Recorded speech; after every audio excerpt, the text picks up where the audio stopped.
Lance, how can I ever thank you? You can start by passing me the chips. I passed him the bowl of reduced sodium, low-fat cardboard posing as corn chips.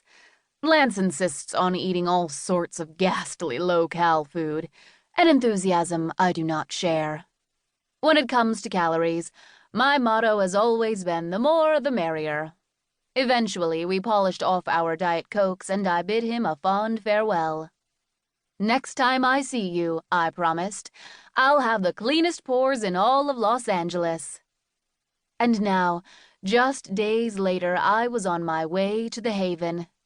True, Prozac continued to whine non-stop for the next 237 miles, but I didn't care. I was about to spend a week luxuriating in manis, massages, and poolside margaritas. Or so I thought. Little did I know that also on the schedule was a little thing called murder. Chapter 2. At first glance, the Haven was indeed quite havenly. A sprawling Spanish-style hacienda with red tile roof and magnificent arched windows. It stood beneath a canopy of pines high in the hills of a rustic town on the central coast of California. It was smaller than I'd expected, more like a private residence than a resort hotel. But that made it all the more charming. I pulled my Corolla into a gravel parking lot at the side of the house, and for the first time in hours, Prozac finally stopped wailing. "We're here, honey bunny." She glared up at me from her carrier. I want a divorce. With no parking attendant in sight, I grabbed Prozac's carrier and my suitcase and made my way to the front door, stepping into a soaring 2-story reception area. An elaborate wrought-iron staircase wended its way to the second floor.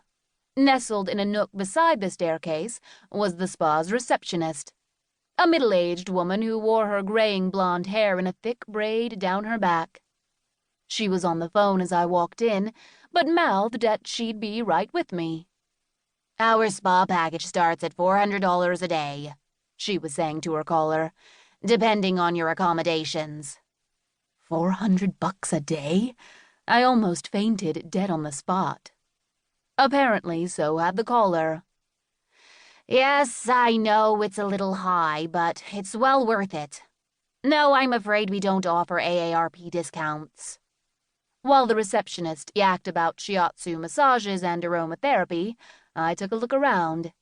To my left was a dining room, set with crisp white linens, and to my right a spacious lounge with an exposed wood-beam ceiling and a fireplace big enough to park my Corolla. "Well, give us a ring when you're ready to make a reservation," the receptionist said as she wrapped up her call, clearly unhappy to have let a customer slip through her fingers. Probably worked on commission. Then she turned to me with a bright smile, the kind they teach you in bed-and-breakfast school. "Welcome to the Haven." When she got up to shake my hand, I saw she was nearly 6 feet tall, with the shoulders of a Valkyrie, a middle-aged poster girl for triumph of the will. "I'm Olga Truitt, owner and proprietor." How odd that the owner was manning the reception desk. At a ritzy joint like this, I'd expect her to have minions aplenty to answer the phone. "You must be Jaine. I recognized you from your Cuckoo for Cocoa Puffs t-shirt. The fellow who made your reservations told me about your appalling taste in clothes." Okay, so she used the word eccentric instead of appalling, but I knew darn well what Lance must have told her. For some insane reason, Lance insists moths come to my closet to commit suicide. "This must be your kitty," she said, kneeling down to get a better look at Prozac. "Let's get her out of that cage." "I wouldn't if I were you," I warned, as Olga reached for the latch on the carrier. "I'm afraid she's a little cranky right now," which was, of course, the understatement of the millennium. At that moment, Prozac was a cross between Godzilla and a Real Housewife of New Jersey. "Don't be silly," Olga said, flipping open the latch. I cringed in dismay as she reached inside, imagining her chiseled cheekbones